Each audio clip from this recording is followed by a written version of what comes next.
कल चेन्नई के मैदान में अफगानिस्तान ने पाकिस्तान को 8 विकेट से हराया है। सोशल मीडिया की अगर बात करी जाए तो यहाँ पर मीम्स की बाहर तो आई गई है, लेकिन पाकिस्तानी लेजेंड जो है वो इस पर काफ़ी ज़्यादा नाराज़ हो रहे हैं। तो आज शो में हम यही बात करने वाले हैं कि पाकिस्तानी लेजेंड्स का क्या कहना है, और इसके संग संग माइकल वॉन जो है वो पाकिस्तानी क्रिकेट टीम के मज़े ले रहे हैं। इरफान पठान की अगर बात करी जाए तो पड़ोसी आ रहा है भाई, खुश क्यों ना होंगे। तो चलिए शुरुआत करते हैं वसीम अकरम से। वसीम अकरम जो पाकिस्तानी लेजेंड हैं, उन्होंने कहा है कि देखिए अगर पाकिस्तानी क्रिकेट टीम की बात करी जाए तो उनकी डाइट अच्छी खासी है, लेकिन फिटनेस कहाँ है। तो बार बार सवाल पूछ रहे हैं, अब जवाब जो है वो पीसीबी और कोच को मिलकर देना पड़ेगा। बाबर आजम हो सकता है कि इस पूरे मामले में बच जाए। अब अगर आगे बढ़े, शोएब अख्तर की बात करें तो भाई स्पीड स्टार शोएब अख्तर का ये कहना है कि मेरा दिल जो है वो आज काफी ज्यादा दुख रहा है, क्योंकि पाकिस्तान की अगर बात करी जाए जब वो खेलते थे तो क्या शानदार गेंदबाजी करते थे, लेकिन उन्होंने कहा है कि यहाँ पर पाकिस्तान की जो गेंदबाजी है वो पूरी तरह से जो है ना एक्सपोज हो गई है। वो लगातार ये कह रहे हैं कि T20 के पहले ही अच्छे गेंदबाज है पाकिस्तान के पास, लेकिन वनडे की अगर बात करी जाए जो लॉन्गर फॉर्मेट है वहां पर पाकिस्तान की कोई भी तैयारी नजर नहीं आती है। तो ये हमने आपको दो रिएक्शन बताए। अब उसके बाद अगर बात करी जाए रमीज राजा की, उन्होंने पोस्ट मैच प्रेजेंटेशन में बार बार आजम से सवाल किया कि क्या ये जो चेन्नई की पिच थी ये ठीक थी।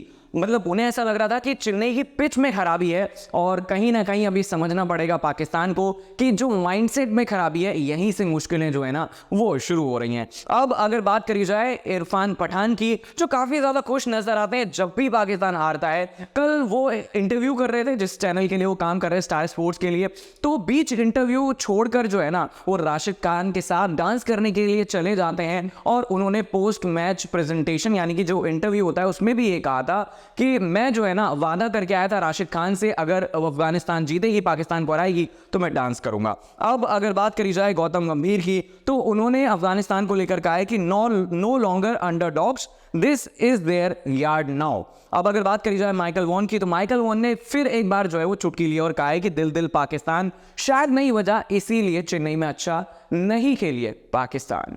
ये तो हमने बात करी पाकिस्तान और अफगानिस्तान की। बाकी क्रिकेट जगत की अगर बात करी जाए तो यहाँ से एक बुरी खबर आ रही है। बिशन सिंह बेदी का कल निधन हो गया है, और लगातार इस बात की खबरें पहले भी आ रही थी कि वो काफ़ी ज़्यादा बीमार थे। अब उनके बारे में कुछ मैं आपको बता देता हूँ। सबसे पहले आपको बता दूँ कि 1970 और 1971 की बात करी जाए तो इंग्लैंड और वेस्ट इंडीज़ में इंडिया ने पहली बार जो जीत हासिल की थी उसमें कहीं ना कहीं अहम भूमिका नहीं रही थी बिशन सिंह बेदी की। और एक एरा कहा जाता है जिसमें 4 स्पिनर जो है वो टीम इंडिया से खेलते थे। इसमें चंद्रशेखर है, इसमें श्रीनिवास वेंकट राघवन है, इरापल्ली प्रसन्ना है और बिशन सिंह बेदी हैं। इन्होंने टोटल मिलाकर 853 विकेट लिए थे। आप शायद इमेजिन भी नहीं कर सकते, क्योंकि आज के ज़माने में 3 स्पिनर भी खेलते हुए नजर नहीं आते हैं। अब मैं उनके रिकॉर्ड की बात कर लूँ तो 67 मैच उन्होंने खेले थे, 266 विकेट लिए थे और एवरेज उनका 28 का था। फिलहाल अगर बात करी जाए तो मुरली कार्तिक जो इंडिया की तरफ से खेलते हुए नजर आए, मनिंदर सिंह इनको कोचिंग दी थी, तो आप समझ सकते हैं कि इन्होंने जिस तरीके से खुद महान खिलाड़ी थे वैसा ही इन्होंने करके दिखाया। सचिन तेंदुलकर हो, सुनील गावस्कर हो या फिर कोई और इंडियन टीम का प्लेयर हो, सब जो है वो ग्रेटिट्यूड दिखाते हुए नजर आ रहे हैं बिशन सिंह बेदी के लिए।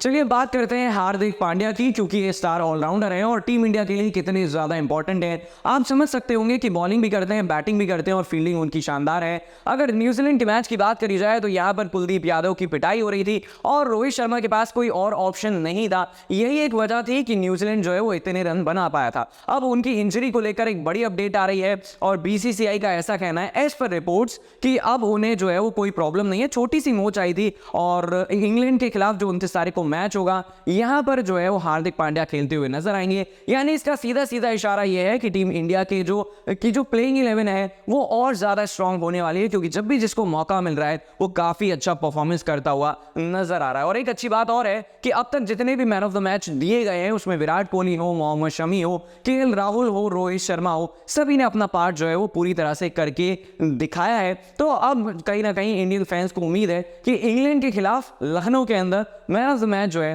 वो हार्दिक पांड्या ही लेकर जाएंगे।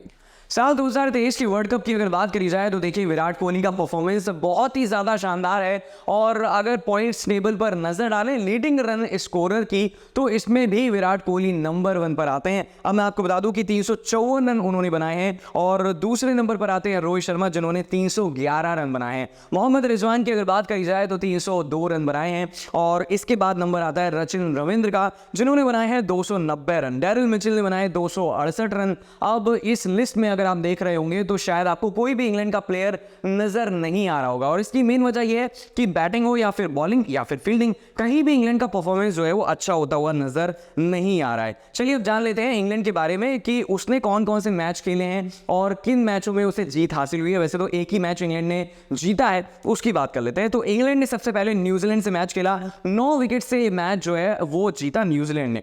इंग्लैंड ने फिर खेला बांग्लादेश से और इस मैच में उसे जीत हासिल हुई थी 137 रन से।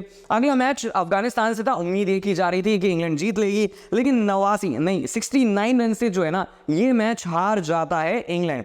फिर मैच आता है साउथ अफ्रीका से, प्रेशर वाला मैच था और इस प्रेशर के मैच में साउथ अफ्रीका ने 399 रन बोर्ड पर लगा दिए थे, जिसका प्रेशर और ज्यादा अलग होता है। तो 229 रन से ये मैच जो है वो इंग्लैंड हार गया।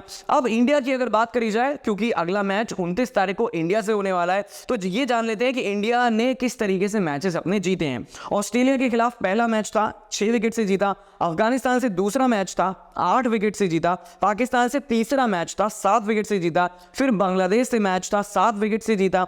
और जो अगला मैच था इंडिया का न्यूजीलैंड के खिलाफ, वो 4 विकेट से जीता। तो ये कहीं ना कहीं आपको दिख रहा होगा कि इंडिया चेस कर रही है, तो एकदम अच्छे से कर रही है। और कहीं ना कहीं अब ये भी देखना होगा कि रोहित शर्मा अगर टॉस जीते हैं तो वो क्या कुछ मैचों में पहले बैटिंग करना पसंद करेंगे, क्योंकि इंडिया चेस कर रही है लेकिन डिफेंड भी करना उतना ही जरूरी है। तो अब ये देखते हैं कि आने वाले वक्त में टीम इंडिया अपने मैच चेस करके जीतेगा या यही स्ट्रीक जो है वो कंटिन्यू रहने वाली है।